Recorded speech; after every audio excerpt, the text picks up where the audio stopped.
जय काळसिद्ध. आज आहे देवशयनी एकादशी म्हणजे आषाढी एकादशी.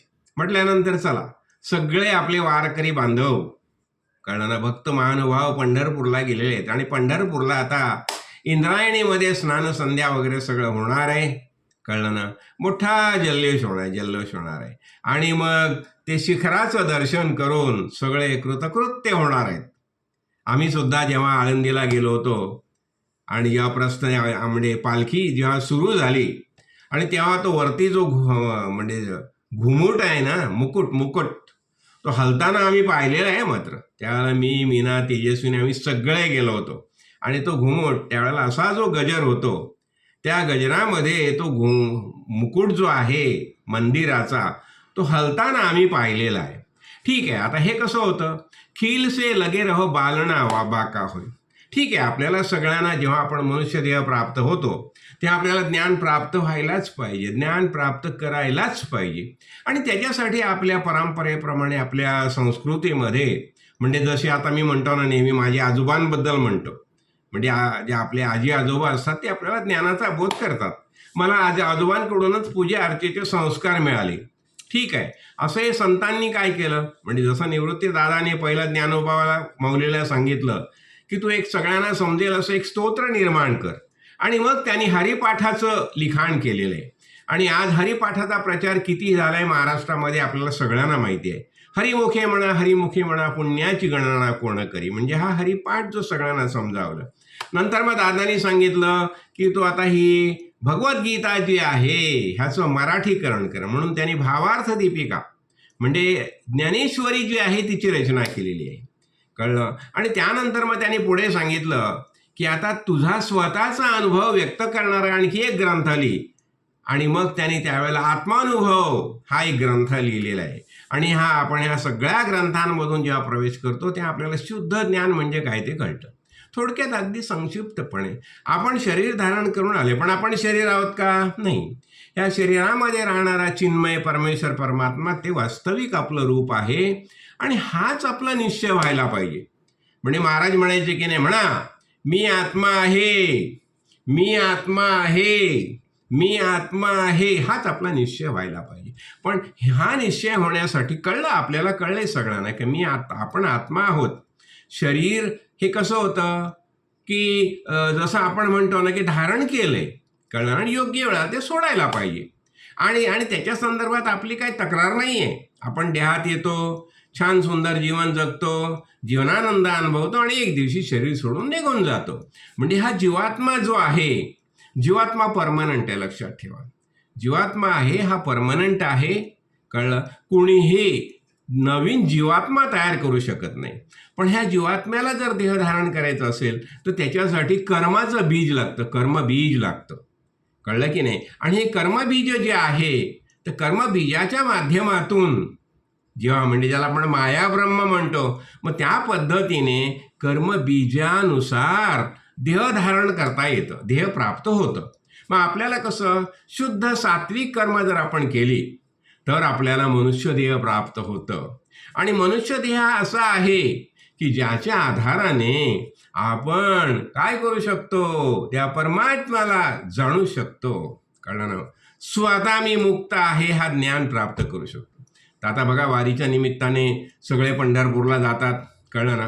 हे कशासाठी? आता ही वारी म्हणजे अनुसंधान. आपण म्हणतो ना, चित्तशी शुद्ध आहे कर्म न तू वस्तुपलब्धये वस्तू सिद्धीर विचारेण न किंचित कर्म कोटिबी. आता ह्या सगळ्या वारी वगैरे प्रकार ते कशासाठी? चित्ताच्या शुद्धीसाठी. आपण म्हणतो ना, जैशी गंगा वाहे तैसे त्याचे मन भगवंत जाण त्याचे जवळे. मग आता हे मन जे आहे हे गंगेसारखं जर पवित्र करायचं असेल तर काय करायला पाहिजे? मनावर जे आलेले अनेक प्रकारची जी काजळी आहे ते दूर करायला पाहिजे. मनावर आलेली अनेक आवरणं आहेत ती दूर करायला पाहिजे. आणि हे आवरणं दूर करण्याचं कार्य आपण वारीमध्ये करतो. कारण वारीमध्ये कसं होतं बघा, महिनाभर समजा वारी आहे, आपण सकाळी उठल्यापासून काय ज्ञानोबा तुकाराम अनेक प्रकारचे अभंग म्हणत असतो. आणि ह्या अनेक प्रकारच्या अभंगाच्या माध्यमातून आपला ज्ञानाचा निश्चय पक्का होतो. मी आत्मा आहे हे आपल्याला कळतं. आणि मग ठीक आहे, पंढरपूरला जातो आपण. आता पंढरपूर का आपण हे केलं? आता जेव्हा भक्तांनी हे भक्तीचा जल्लोष केलेला आहे, मग त्यांनी ठरवलं की आपण एखादं असं एक स्थान तयार करू की जिथे आपल्याला नित्यनियमाने येता येईल. आता लक्षात घ्या, जो शिष्य असतो ना तो गुरुच्या आश्रमात जातो, सद्गुरूच्या चरणी जातो. कळलं ना? मग ह्या सगळ्या भक्त मंडळीने कुठे यायचं? मग त्यांनी चयन केलं, ठरवून टाकलं की आपण पंढरपूरला यायचं. आणि पंढरपूरला का? कारण पंढरपूरला पांडुरंग आहे आणि शिवशंकर आहे. आता शिवशंकर कुठे? बघा, पांडुरंगाच्या डोक्यावरची जी हे आहे ना, पगडी आहे ना, पगडी, ती काय आहे? ती शिवलिंग आहे. म्हणजे म्हटलं जातं ना, विठूने शिरी वाहिला देवराणा. म्हणजे ह्या विठ्ठलाने काय केलंय? शिरी जो देवराणाला ठेवलेला आहे, म्हणजे शिव शिव शिव प्रभूला ठेवलेला आहे.